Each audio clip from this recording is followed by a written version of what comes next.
Boxing. Time Warner's HBO and boxing legend Oscar De La Hoya's Golden Boy Promotions are gearing up for the big Floyd Mayweather Jr. and Juan Manuel Marquez fight.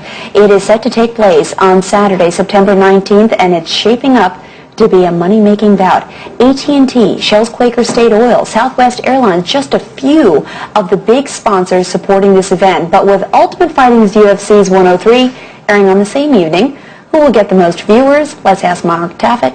We call him Mr. Pay-Per-View. He's the Senior Vice President of Sports Operations and Pay-Per-View for HBO. And Richard Schaefer, he is the CEO of Golden Boy Promotions. Good morning, guys. Good to see you. Thank you. Good morning.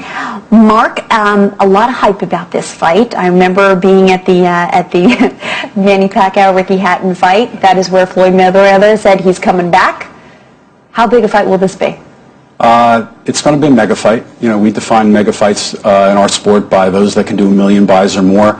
Floyd Mayweather had a phenomenal record-setting day against Oscar De La Hoya, did 2.4 million buys. He did over 900,000 buys against Ricky Hatton, and Floyd's back, and that's great for boxing and great for fans. A lot of people equally excited about Manuel Marquez, what role he's playing right now in the sport of boxing, and whether or not he could be the one to take down an undefeated Floyd Mayweather, who might have been a little rusty because he hasn't been in the sport for a little while.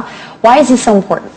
The Hispanic market is very important for boxing, huge following, and Juan Manuel Marquez is today the best fighter out of Mexico. He's considered pound for pound one of the top two, if not the best, and so it really is an amazing showdown you have with Floyd Mayweather, the biggest star of the sport, coming back after his record-breaking pay-per-view performance in 2007, where he single-handedly created almost $250 million in gross revenues. So for him to come back and pick a dangerous opponent like Juan Manuel Marquez just shows you why Floyd Mayweather is such a huge star. You know, a lot of people, Richard, as you know, believe that that Mayweather's looking past this fight, and he's looking forward to a bout with Manny Pacquiao after Manny Pacquiao fights Miguel Cotto coming up very soon. Can he look past Manuel Marquez? If he does, he's going to lose. No question about it. And that's the danger, you know, coming back after a year-and-a-half layoff, thinking, you know, he's the bigger guy. Juan Manuel Marquez has nothing to lose, and that is exactly what makes him that dangerous. Is that what makes this so interesting? I mean, we know Mayweather. I mean, he talks a big game, watching him on all the press conferences. But what he brings to this sport is he's the #1 American boxer. He believes he is the #1 American boxer, at least. And sponsors step up. He's got huge brand recognition, Mark. You know, Floyd's been so busy. He's tapped into those urban markets and really ignited that market as much as Oscar De La Hoya ignited the Latino market for many years. It's taken boxing to a new level, reinvigorated the sport.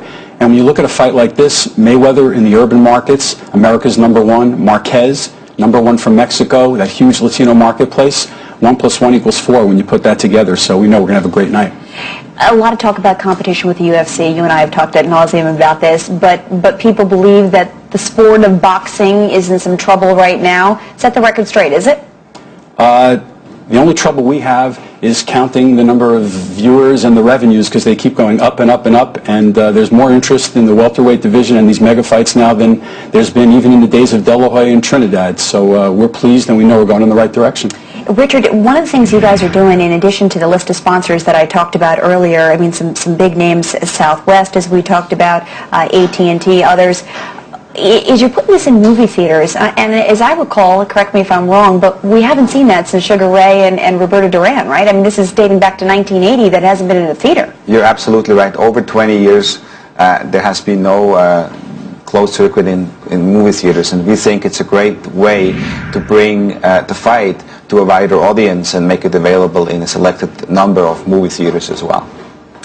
Mark, when you set out to create something called 24/7, you set out to tell a story and to create an attachment to these boxers, and you see some really wild things on 24/7.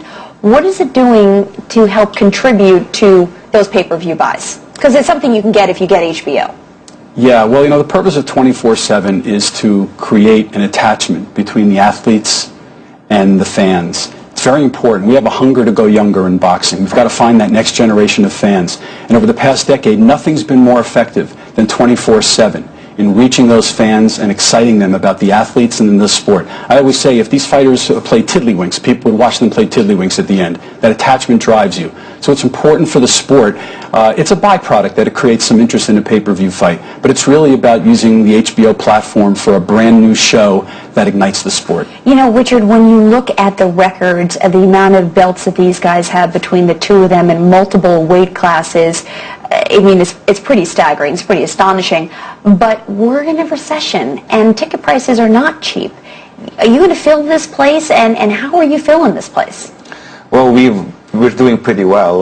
The gate is already well in excess of $6 million in Las Vegas, shaping up to be one of the biggest non-heavyweight gates in the history of fights in Las Vegas. So somehow these fights seem to be recession-proof. It really is a tremendous showdown, and so I think fight fans just embrace that and want to be there and see that live. Is that why you're getting, I mean, Mark, it's sort of baffling when you look at the types of sponsors that you guys have lined up right now, because there's a lot of naysayers out there, and it's hard to raise the dough in this environment. How are you getting these guys to sponsor this event? We happen to have a sport with great athletes, great entertainers, great matchups that are being made, and an incredibly passionate fan base. And our sponsors know that because of the passion involved in these events, there's going to be an attachment and a rub-off for them on their products as well. And Golden Boy has produced sponsors like we've never seen before, and it's phenomenal. The presence at retail, it really takes the sport to another level. Where is the sport headed? Well, based on the way the sponsors are embracing the sport, I think we have a very bright future. Our idea at Golden Boy, our goal at Golden Boy, is to bring the sport of boxing back to network television. And I think we are making huge steps in that direction with the fact that the sponsors are embracing the sport and are activating in-store and just really are there for the sport. And Bringing it back to network television, I don't know if that would make Mark happy. Well, you know, it's very important for the health of the sport to have as broad an audience as possible. That's why we made the decision to put a lot of big, great fights live on HBO this year on that premium television platform. We need to expand the audience. We need to reach younger people. We need to show them the best boxing that boxing can be. And then the rest of it will take care of itself. That's our mission. What is your goal in pay-per-view sales, and how will it compare to some of the other bouts? Well, I don't talk much about goals. I let the promoters talk about that. But we know we've got a great matchup. We know it's one of the biggest fights of the year. We know Floyd Mayweather coming back is a great story. We know Marquez had 2 epic battles against Pacquiao. That all adds up to a lot of buys and a lot of revenue. How many buys do you want, Richard? Over $1 million. You want over $1 million. All right. See, he's going to tell me. And Mark, I can't go without getting fired up about Miguel Cotto and Manny Pacquiao. That's going to be a big one, too. Yeah, you know, what a 1-2 punch. Mayweather Marquez September 19th, Pacquiao Cotto November 14th, and who knows what will happen after that, but we all know it's going the right way. Yeah, you'd like to see Mayweather go up against Manny Pacquiao, but it may not happen that way. Well, Cotto and Marquez have something to say. I'm sure they do. Yes. Gentlemen, I'm so excited. I can't wait. You know,